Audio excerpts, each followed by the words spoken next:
5절부터 10절까지입니다. 6절입니다. 제가 먼저 읽겠습니다. 마지막 절은 같이 읽겠습니다. 이스라엘 자손의 회중에게서 속죄 제물로 삼기 위하여 순염소 2마리와 번제물로 삼기 위하여 순양 1마리를 가져갈지니라.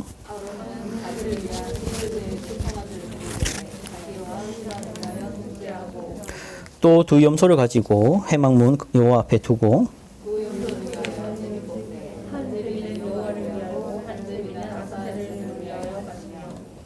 아론은 여호와를 위하여 제위 뽑은 염소를 속죄제로 드리고 같이 읽겠습니다.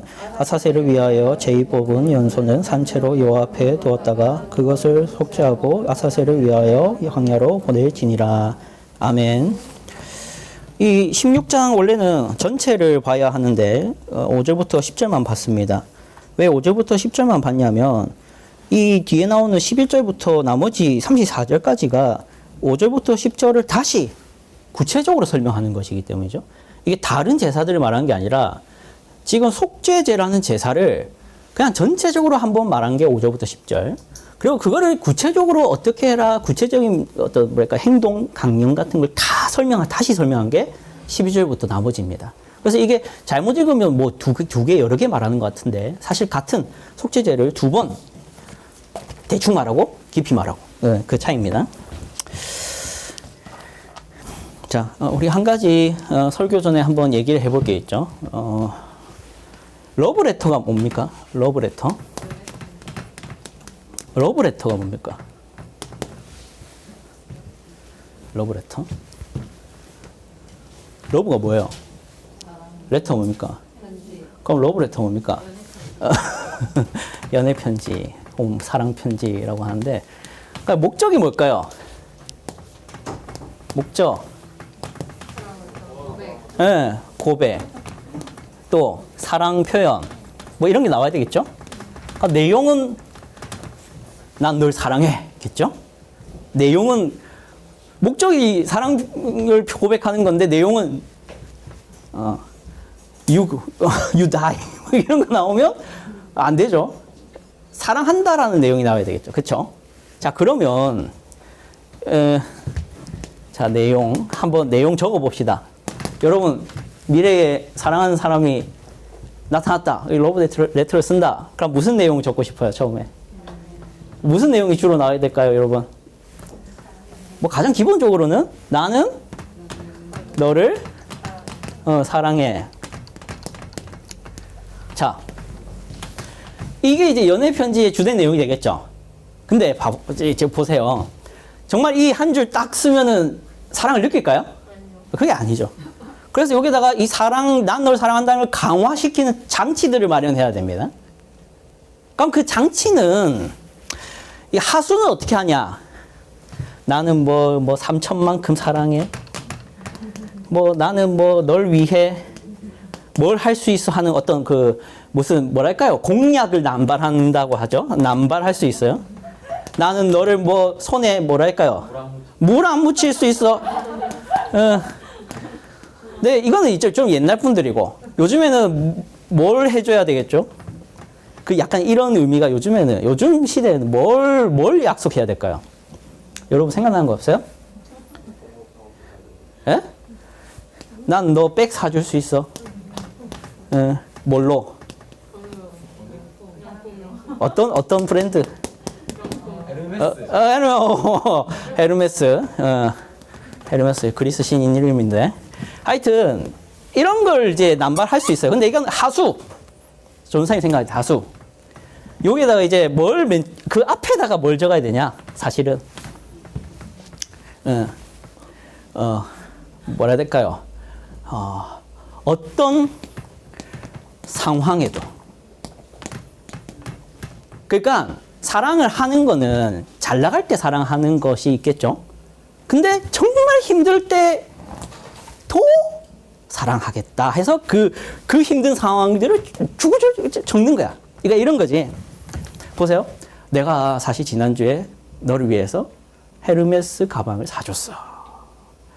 라는 것을 아무리 얘기를 해도 이게 뭐랄까요? 감동이 안 된다면 이제 뭘 붙이면 되냐면 내가 그거 사기 위해서 비행기를 탔고 그거 사기 위해서 얼마나 땀을 많이 흘렸는데 내가 그거 살려고 12개월을 일을 해서 모은 거야. 이런 자기 뭐랄까요? 노력?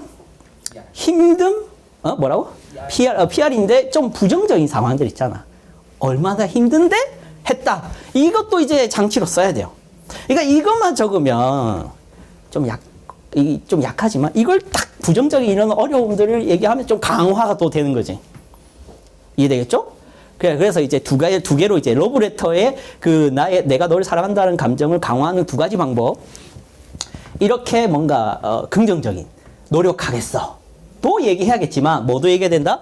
내가 얼마나 힘들어도 얼마나 어려워도 얼마나 괴로워도 너만 생각하겠어. 이런 어떤 부정적인 장치도 써야 된다.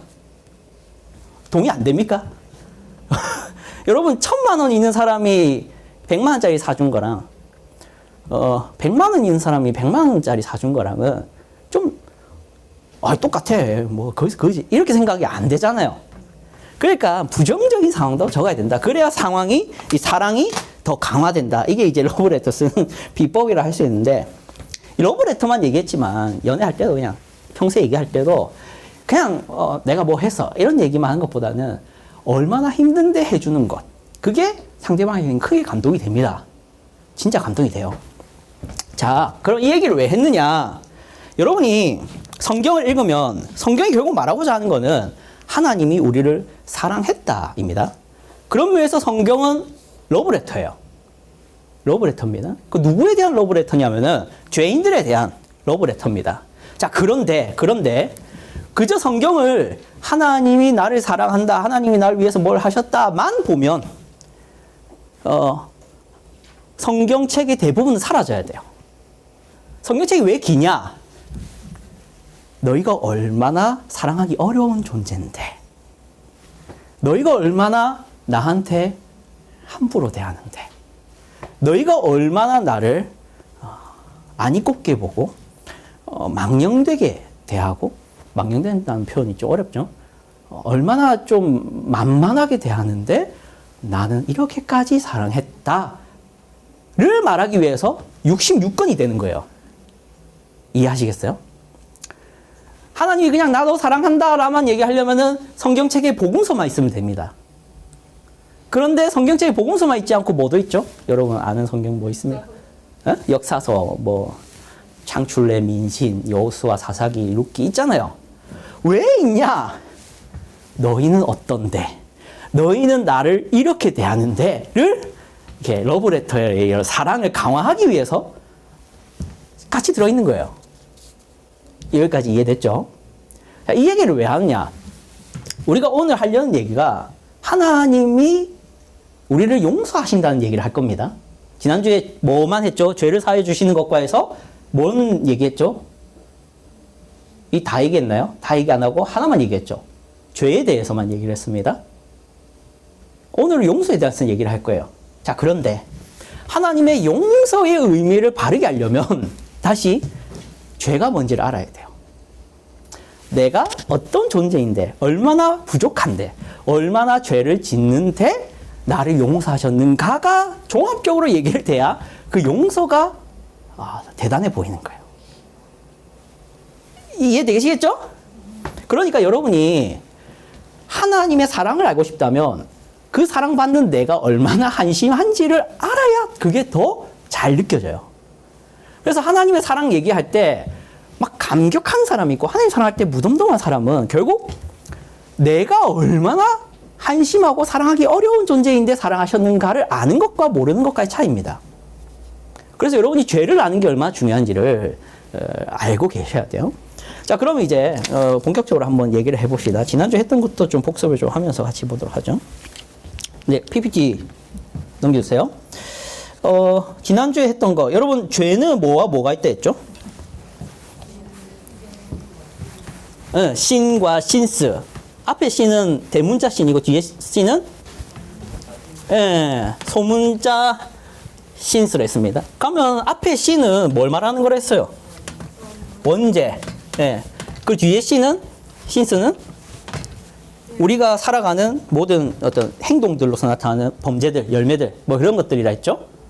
자, 그래서 전사님 그 얘기했죠. 이거 보면서 얘기를 합시다. 이렇게 신인데 성경은 이걸 이제 얘기를 한다. 이거 그림 그리면서 전사님이 이 사과는 뭐라고 했어요? 신이랬어요? 신스랬어요? 신스들이랬어요? 그러면 신은 뭐라고 했어요? 여기 들어온 부패라고 했죠. 그래서 사과나무가 부패를 하면은 이 신스를 맺을 수밖에 없는 메커니즘이 있다. 이걸 성경은 얘기를 한다. 얘기했죠. 그래서 우리가 살아가는 모든 친구한테든 부모한테든 자녀한테든 이 뭐랄까요? 이유를 알 수 없는 분노와 어떤 참을성 없음, 뭐 또 뭐라 할까요? 좀 함부로 대하는 교만해짐, 모든 것들이 어디서 나온다? 신에서 나온다. 아시겠죠? 그래서 전사님 뭐라고 연결했어요? 우리가 친구한테 짓는 죄가 누구한테 사실은 짓는 죄가 된다? 이렇게 된다는 거예요. 그렇죠? 하나님께 짓는 죄가 이걸 낳고 있는 거니까. 그래서 우리는 단순히 누군가에게 짓는 죄를 그냥 그 사람과 나만의 문제로 생각할 게 아니라 누구와의 문제라고 생각해야 된다? 하나님. 그게 그리스도인이다라고 했습니다. 다 기억하시죠? 그렇기 때문에 우리가 그러면 친구한테 잘할 수 있고 부모한테 잘할 수 있고 동생한테 잘할 수 있고 밑에 사람한테 잘할 수 있는 사람이 되려면 뭘 해결해야 된다? 신스를 해결해야 된다? 신을 해결해야 된다? 신을 해결해야 된다. 근데 세상은 신을 다룬다? 신스를 다룬다? 신스만 다룬다는 거예요. 그렇잖아. 여러분 학교에서 신을 배웁니까? 여러분 뭐 의사들이 신을 다뤄줍니까? 뭐 법정에서 신의 문제를 얘기를 합니까? 안 합니다. 그러니까 국회의원들은 법을 만드는데 신을 생각하면서 법을 만듭니까? 아니에요. 신스만 생각하면서 법을 다루는 거예요. 법은 뭡니까? 하지 마라. 하면 어떻게 된다? 감옥 간다. 이게 법 아니에요? 그런데 감옥 가면 신이 해결됩니까? 신스만 해결됩니까? 신스만 못할 뿐이에요. 그 안에서 또 뭐 하겠습니까? 감옥 안에서. 또 신스를 하게 돼 있어요. 신이 해결 안 됐으니까. 그런데 우리는 여기에 왜 모였다? 신스를 해결하기 위해서, 신을 해결하기 위해서. 신, 그거 해결하기 위해서. 그래서 우리가 회개를 뭘 한다? 신스를 회개해야 된다. 신을 회개해야 된다? 신을. 하나님께서는 우리의 뭘 용서해 주셔야 된다? 신스가 아니라 신을 해결해 주셔야 된다. 그래서 예수님이 왜 죽어야 되냐? 신스의 문제가 아니기 때문에 죽어야 된다. 이렇게 되는 거예요. 자, 그러면 지난주까지 복습을 이렇게 저렇게 했고, 자, 이제 오늘 두 번째, 이제 사하여 주실 것을 믿습니다 부분을 한번 보겠습니다. 사하여 주신다. 이거 뭐 한 단어로 얘기하면 뭡니까? 용서라는 겁니다. 하나님이 우리를 용서해 주실 것을 믿는다라는 건데, 자, 이 두 가지 틀로 전사님이 1번, 2번을 정리할 거예요. 1번은 뭐다? 하나님은 우리를 어떻게 용서하셨는가? 2번, 우리는 그러면 어떻게 용서받을 수 있는가? 이 두 가지를 오늘 정리하고 설교를 마칠 겁니다. 우리 첫 번째 1번을 한번 생각하기 전에 질문 한 가지 하죠. 우리의 모든 죄악들은 원죄에서 비롯된다는 점에서 누구에게 범한 잘못입니까? 다 얘기했죠. 모든 죄악들이 하나님께 범하는 잘못이라면 사람은 최종적으로 누구에게 용서를 받아야 됩니까? 하나님. 그렇지. 우리는 사람에게 용서를 받아야겠지만 근원적으로 신을 해결하기 위해서는 하나님께 용서를 받아야 됩니다. 자, 그러면 우리가 용서를 받아야 되는데 용서를 해줄 분이 누군지 몰라도 됩니까? 자, 다시 얘기해 볼게요. 용서를 해주는 분이 누구다? 그럼 하나님이 누군지를 알아야 용서가 이해가 됩니다. 하나님이 누군지는 까막눈인데 용서를 상상을 하면 이상하게 이해합니다. 용서해 주시는 이 하나님은 어떤 분인가? 가장 대표적으로는 뭐가 있다? 하나님은 사랑이시다. 성경이 말하죠. 근데 그 하나님은 또한 어떤 분이시다 말합니까? 공의시다. 사랑과 공의. 자, 그러면 이 사랑과 공의가 같이 갈 수 있을까요? 없을까요? 자, 보세요. 누군가가 전도사님한테 잘못을 저질렀어. 그럼 전도사님이 공의로워. 그럼 어떻게 해야 돼? 어떻게 해야 돼? 벌 줘야지. 그게 공의입니다. 죄를 지었으면 벌을 주고 착한 일을 했으면 상을 주고 이게 공의입니다. 자, 그런데 이렇게 정말로 하면 사람이 있어 보일까요? 사랑이 없어 보일까요? 없어 보이지. 잘못했는데 용서해줘야 사랑이고 잘했으면 상 줘야. 상 주지 않고 상 주지 않는 겁니다. 좀 그렇네. 벌을 안 주는 게 사랑인데 그게 공의는 없어 보이지. 그래서 같이 가기가 좀 어렵습니다.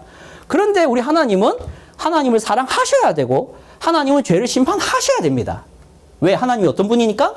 사랑이시고 공이시니까. 그러니까 둘 다 해야 돼요. 그러니까 이제 하나님이 이제 골치 아파지겠지. 이거 어떻게 둘 다 하지? 우리 수혜인이를 벌 줘야 되는데 용서도 해주고 싶어. 어떻게 해야 되지? 이게 하나님의 골치 아픔입니다. 그 하나님이 그러면 어떻게 이 문제를 해결하셨느냐? 자, 넘어가도록 하죠. 1번. 하나님은 우리를 어떻게 용서하셨는가? 이제 이 오늘 읽었던 본문이 나옵니다. 여러분, 오늘 읽었던 본문은 속죄 제사에 대한 얘기를 합니다. 근데 그 속죄 제사란 우리의 죄를 어떻게 속하실 것인가를 보여주는 제사입니다. 이거 오해하지 마세요. 우리가 하나님께 어떻게 속죄를 받을 수 있는가 하는 방법에 대한 얘기를 한다고 이걸 읽으면 안 됩니다. 이렇게 제사하면 내가 너희 용서해 줄게. 이게 아닙니다. 내가 이렇게 너희를 용서해 줄 거다를 보여주는 겁니다. 이 부분을 좀 잘못 읽어요, 사람들이. 하나님이 제사 방법을 주신 이유는 내가 이렇게 제사를 해서 하나님께 용서를 받을 수 있구나. 아, 하나님, 그럼 제가 이렇게 제사를 잘 드려서 하나님께 용서를 받겠습니다. 이렇게 읽으라고 하나님 주신 게 아니라 내가 너희를 어떻게 속죄할 것인가를 제사의 모습으로 보여주는 것일 뿐입니다. 그래서 우리가 이걸 보면 하나님이 우리를 어떻게 도대체 용서할 수 있는가를 알 수 있어요. 자, 보도록 합시다. 이거 그 11절부터 다 읽어야 된다 했죠? 근데 여러분 다 읽으면 이제 쥐 내리고 시간 오래 걸리니까 그냥 그림으로 바로 설명드릴게요. 자, 우선은 이제 요게 대머리 빡빡이 분이 계시죠? 요게 아론의 네 분이란다. 이 네 아들입니다. 그리고 요 아론이고 여기는 모세입니다. 그림이 그래요. 백인으로 그려진 것 같긴 한데 좀 잘 보세요. 이 장면은 뭐냐면은 아론을 일단은 준비합니다. 아론이 제사장이기 때문에 제사를 드려야 되는 사람이기 때문에 아론을 준비합니다. 그러니까 뭐 하고 있나요? 첫 번째. 뭐 하고 있는 거예요? 물을 뿌리는 거죠. 그러니까 아론을 지금 성별시키는 거예요. 다르게 말해서 거룩하게 준비시키는 겁니다. 왜? 제사를 드려야 되니까. 왜? 죄인으로서는, 더러운 자로서는 제사를 드려야 죽으니까. 그를 깨끗하게 준비시킨다라는 것을 보여주는 겁니다. 실제로 이 물이 그를 깨끗하게 했다는 건 아니에요. 자, 그러면 그 다음에 해야 되는 이 속죄 제사의 두 번째 단계는 요게 오늘 읽었던 본문인데 이게 뭘까요? 이게 염소 2마리입니다. 2마리 준비합니다. 염소 2마리. 그래서 2마리 준비하고 이 2마리 아까 본문 보시면 다시 한번 본문 보세요. 거기 보시면 2마리 어떻게 하라 합니까? 한 마리는 예. 번제물로 보내고 예. 한 마리는 광야에 풀어놓고 풀어놓는 건데 그거를 제비 뽑아서 이제 정하라는 겁니다. 자, 그리고 그 한 마리 이렇게 얘는 어떻게 해라? 죽여서 번제로 이렇게 드려라 라고 되어 있습니다. 자, 그러면 한 마리는 어떻게 해라? 이렇게 그의 머리에 손을 얹고 안수해서 그 다음 뭐 하냐면은 나의 모든 죄들을 고백해라. 그 머리 안수한 다음에. 그러니까 내가 이제 이렇게 동물의 머리에 손을 얹고 그때부터 뭐 하냐면은 난 이번 주에 뭘 했고 저번 주에는 뭐 했고 저번 달에는 뭐 했고 하나님 저는 죄를 또 이렇게 지었고 저렇게 지었고 이거 하랍니다. 지금 고백하고 있는 거예요. 그럼 그렇게 하면 어떻게 된다? 나의 죄가 이 동물에게 전가가 된다. 그 다음에 이 동물을 어떻게 해라? 이 염소를 어떻게 해라? 이렇게 끌고 가는 거예요. 한 사람을 정해놓고. 이렇게 끌고 가면 이 뒤에 사람들 지금 뭐 하는 것 같아요? 뭐 하는 것 같아요? 이 손 모양이 어때요? 귀한 것. 이렇게 합니까? 이렇게 하죠. 이렇게 합니다. 뭘까요? 저주합니다. 이 더러운 것, 이 추악한 것, 꺼져라 하고 돌도 던집니다. 이 염소한테 돌을 던져요. 욕하고. 왜 그렇게 할까요? 우리의 모든 죄를 얘가 안고 있으니까.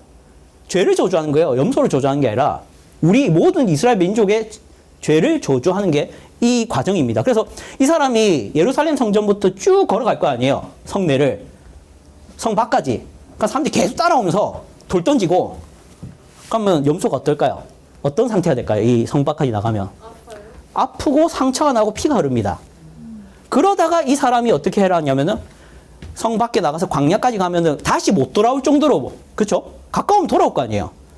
성이 안 보일 때까지 가서 풀어주라 합니다. 그럼 광야 계속 걸어가겠죠? 그러다 어떻게 될까요? 이 염소가 어떻게 될까요? 죽죠. 그렇게 죄가 말살된다를 보여줍니다. 이게 속죄제입니다. 끝이죠? 자, 그러면 시간이 있을란가? 좀 보세요. 로고는 못 지웠습니다.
예, 여기까지. 짧게 그냥 보여드렸습니다. 자, 아사셀륨소, 불 좀 켜주세요. 아사셀륨소를 이 사람이 데리고 간다 하죠? 그쵸? 근데 사람이 어떻게 했다? 돌 던지고 저주했다. 우리 예수님 가실 때 사람들이 어떻게 했다? 돌 던지고 저주합니다. 결국 이 속죄 제사는 누구를 보여주는 겁니까? 예수님입니다. 그래서 속죄 제사 보면서 아, 내가 제사 드리면 용서받는구나 이렇게 이해하는 거는 잘못 읽는 겁니다. 속죄 제사는 내가 너희를 이렇게 용서할 거다 입니다.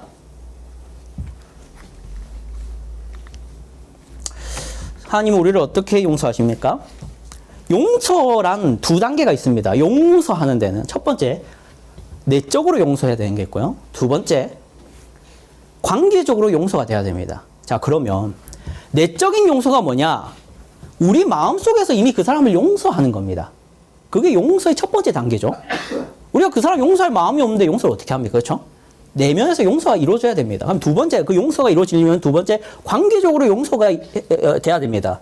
그 작은 첫 번째가 뭐냐? 같이 읽어보죠. 시작. 죄인을 처벌해서 용서해야 됩니다. 그 관계적으로 용서가 되는 거예요. 죄를 지었으면 그 사람이 처벌을 받아야 내가 용서해 줄 수 있죠. 그 두 번째 읽어보죠. 시작. 용서할 이유를 확인했으면 이제 용서가 되는 겁니다. 이게 관계적으로까지 용서가 해결되는 겁니다. 이게 용서의 두 단계입니다. 그러니까 먼저 용서할 마음이 있어야 되는 거죠. 그 다음에 그 용서를 하려면 너 정말 잘못한 거 맞아? 너 뭐 잘못한 거 같아? 그러면 내가 너한테 이렇게 해도 돼? 하고 처벌이 이루어져야 용서가 관계적으로 이제 완성이 된 겁니다. 자, 그러면 이게 용서라는 건데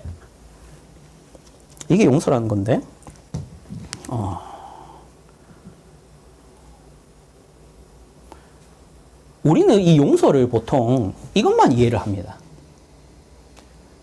하나님을 볼 때. 자, 여러분. 하나님이 속죄 제사를 주셨잖아요. 그러면 이미 우리를 용서하고자 하는 의지가 있었던 겁니다. 그때부터.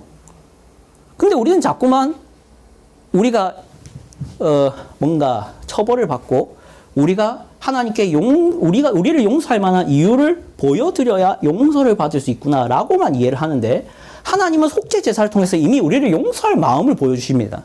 우리를 용서하고 싶은 의지가 있다는 걸 보여주셨습니다. 우리를 용서하고 싶어 하셔서 우리에게 약속까지 주신 게 속죄 제사입니다. 그런데 우리는 자꾸만 하나님을 볼 때 이것만 자꾸 이해해서 하나님의 용서를 좀 약화시키는 게 있는데 두 가지가 있습니다. 자, 이거 한번 보죠. 이제 중요한 건 이겁니다. 시편 51편 16절에서 17절, 이거 다윗의 시편이라고 저번 주에 보여드리기도 했는데 16절과 17절 한번 읽어보시죠. 시작.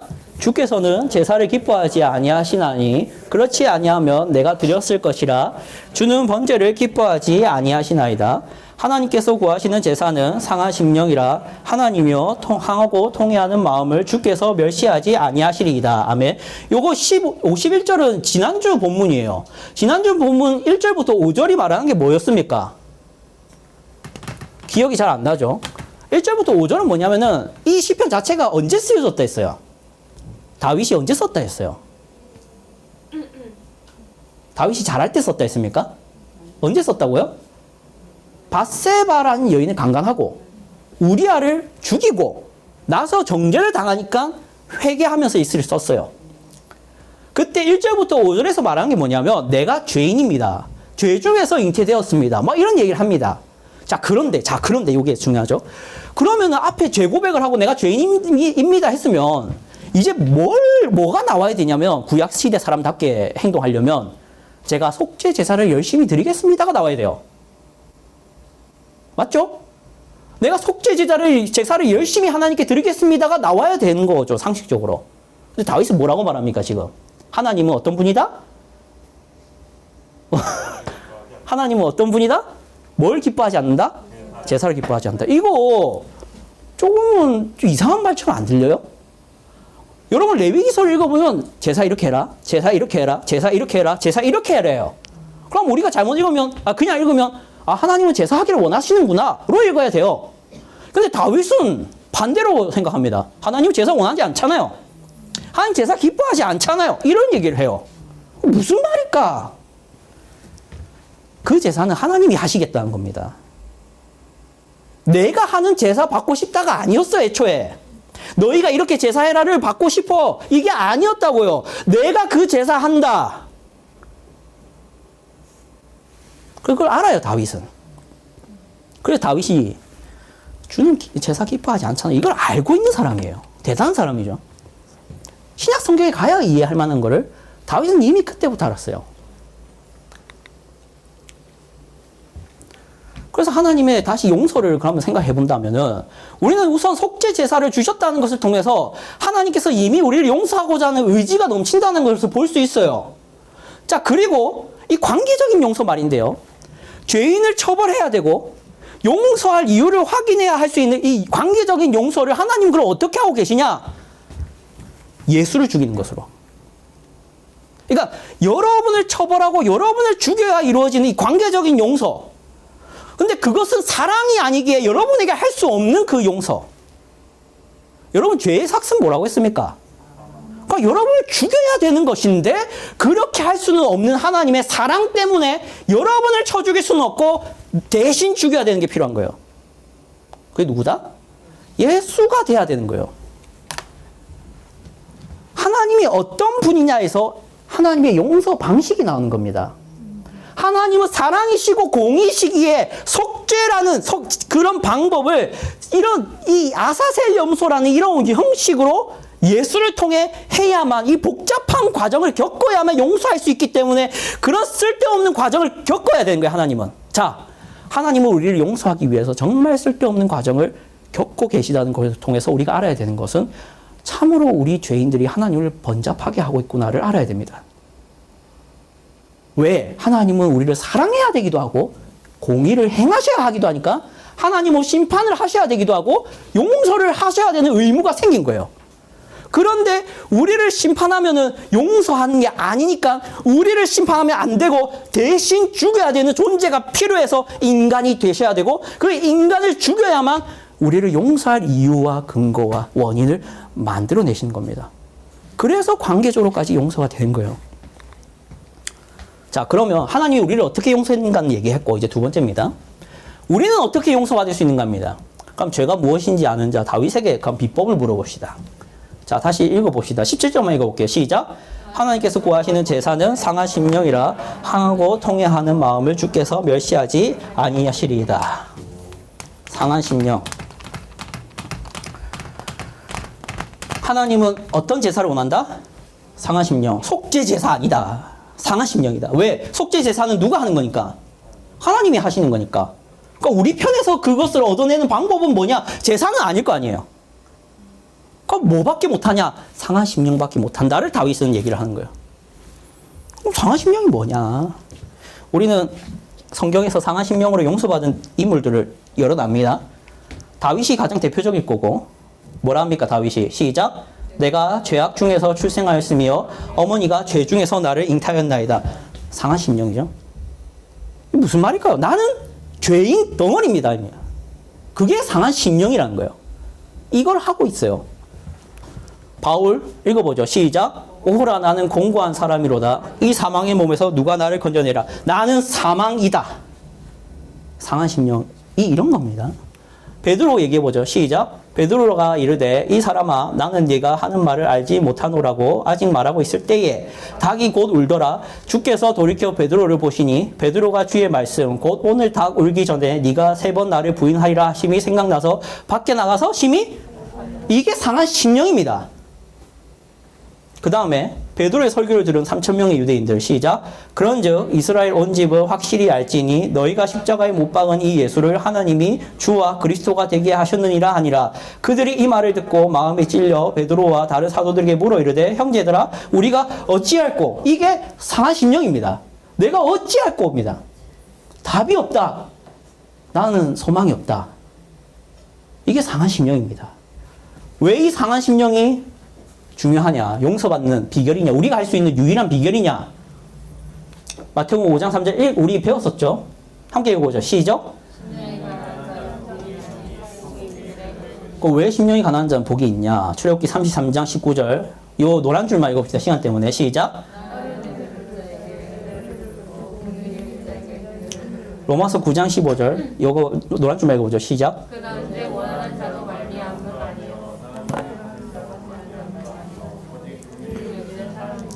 하나님이 어떤 분이니까?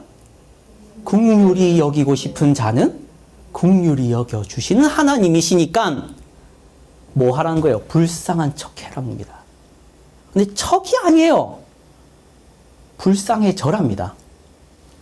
우리는 가진 거 없는데 거만한 사람을 좋아합니까? 왜 안 좋아하죠? 왜 안 좋아하죠? 그냥 겸손하지 않아서. 불쌍하다는 생각이 안 들어서예요. 여러분, 잘못을 해놓고서는 아 정말 내가 진짜 잘못했네라고 하는 사람과 아 뭐 이게 뭐 크게 잘못도 아닌 것 같은데 죄도 아니잖아 하는 사람 누가 용서하기 쉬워요? 잘못되면 힘들어하는 사람을 용서하기가 쉽습니다. 우리도 그렇잖아요. 근데 하나님은 어떤 분이시니까? 긍휼히 여기고 싶은 자를 긍휼히 여겨주시는 분이니까. 다르게 말해서 자비와 은혜와 인자와 긍휼이 많으신 하나님이시라서 불쌍한 자를 넘어가지 못하시는 하나님이라서 우리는 할 수 있는 거 방법 비결 하나 뭐? 불쌍한 척해라. 그게 뭐다? 상한 심령입니다. 다윗이 그러고 있는 거예요. 주는 제사를 원하지 않지 않습니까? 제가 할 수 있는 거 하나입니다. 저는 마음이 상한 자입니다. 저는 답이 없는 죄인이고 저는 하나님이 없으면은 고아와 같은 자입니다. 어떻게 하실 겁니까? 나 버릴 겁니까? 하나님이 못 버리게 하시는 그 자기 겸손이 있으란 말이에요. 그게 상한 심령입니다.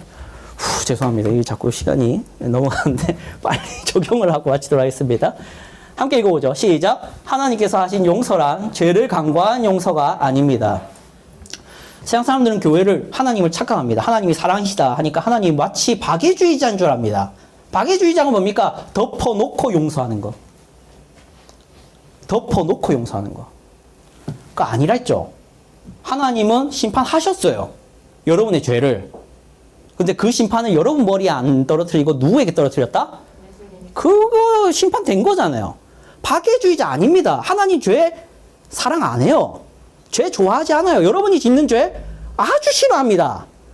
근데 사랑이라고 하나님이 나의 죄를 안 보겠거니 이렇게 착각하지 마세요. 두려워하셔야 됩니다. 두 번째, 함께 읽어보죠. 시작.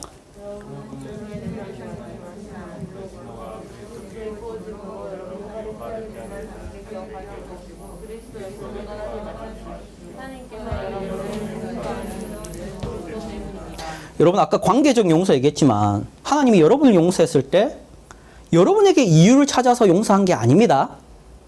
속죄 제사 봤죠? 우리를 용서한 이유는 아사셀 염소와 염소 때문입니다. 그럼 우리에게 누굽니까? 그리스도 때문이죠. 그런데 내가 그리스도를 떠나 있으면서 용서받을 거라고 착각하지 마세요. 그런 사람들 있잖아요.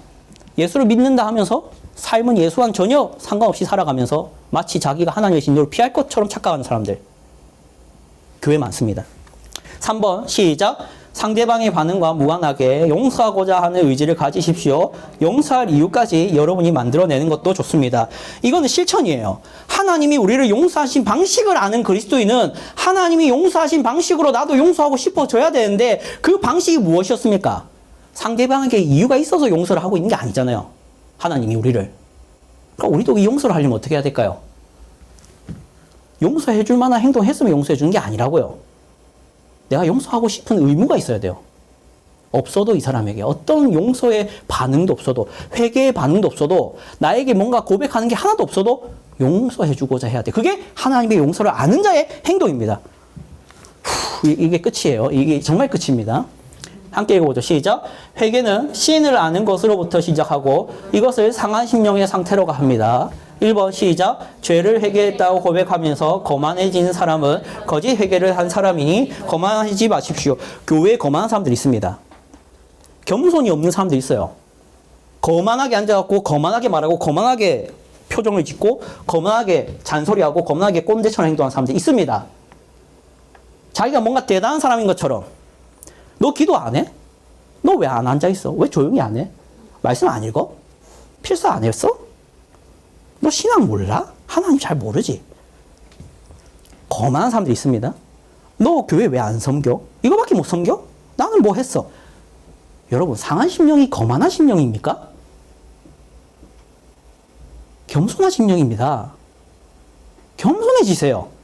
두 번째, 시작. 상한 심령의 사람은 하나님 앞에서 어떤 평가를 듣든 어떤 평을 요구받든 자존심이 상하지 않습니다. 상한 심령이 자존심이 상할 자리가 어디 있습니까?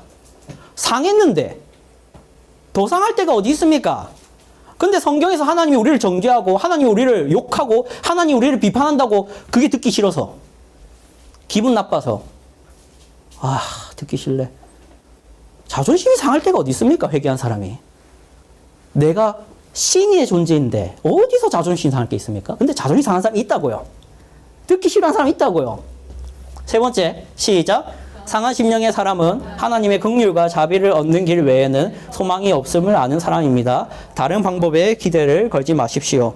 여러분, 하나님 우리를 긍휼히 여겨 주십시오는 누가 하는 거냐면, 왜 하는 거냐면 하나님만 날 용서할 수 있다 때문입니다. 그렇죠? 자, 그런데 마치 하나님의 용서가 없어도 그리스도의 용서의 피가 나에게 주어지지 않더라도 다른 방법과 다른 수단과 다른 것들을 의지해서 내가 지옥 가지 않고 천국 갈 수 있다라고 생각하고 있는 삶을 산다면 그 사람은 지금 회개한 사람이 맞는가? 그게 아닌 거죠. 그런 사람도 있어요. 내가 기도를 열심히 하면 용서받을 수 있겠지. 내가 예배를 열심히 들으면 용서받을 수 있겠지. 내가 교회를 열심히 섬기면 하나님이 나를 불쌍히 여겨주시겠지. 혹은 내가 공부를 열심히 하고 성공을 하고 어떤 독서를 많이 하고 아니면 어떤 심리, 철학 이런 거를 많이 알게 되면 뭔가 진리를 깨닫게 되겠지. 이런 방법을 사용하는 사람들이 있는데 여러분이 하나님의 용서를 받을 수 있는 유일한 방법은 하나입니다. 상한 심령. 주님이 나를 불쌍히 여기지 않는다면 나는 답이 없습니다. 불쌍히 여기십시오. 이거 외에는 답을 찾지 않아야 돼요.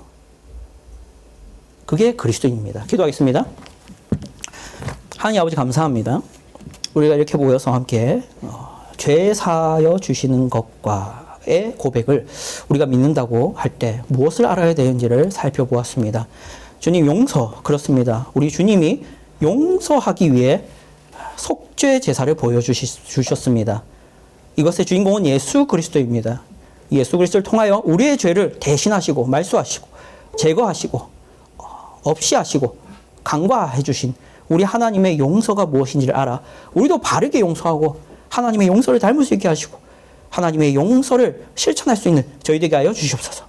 또한 주님, 우리가 이 땅을 살아가는 동안에 하나님께 얼마나 거만하게 살아가는지, 얼마나 겸손하지 않게 살아가는지, 주변 사람들에게 거만하게 행동하고 겸손하지 못하는 모습을 보일 때 내가 정말로 회개한 것이 맞는가? 내가 정말로 상한 심령이 된 게 맞는가? 의심하게 하시고 점검하게 하셔서 우리가 참 회개에 이를 수 있도록 하나님께 죄사함의 용서를 정말로 얻을 수 있는 그런 사람이 될 수 있도록 하나님의 긍휼을 얻을 수 있고 불쌍히 여기는 것을 받아낼 수 있는 저희 될 수 있도록 주님, 우리의 마음을 겸손케 하여 주시옵소서. 예수 그리스도의 이름으로 기도드립니다.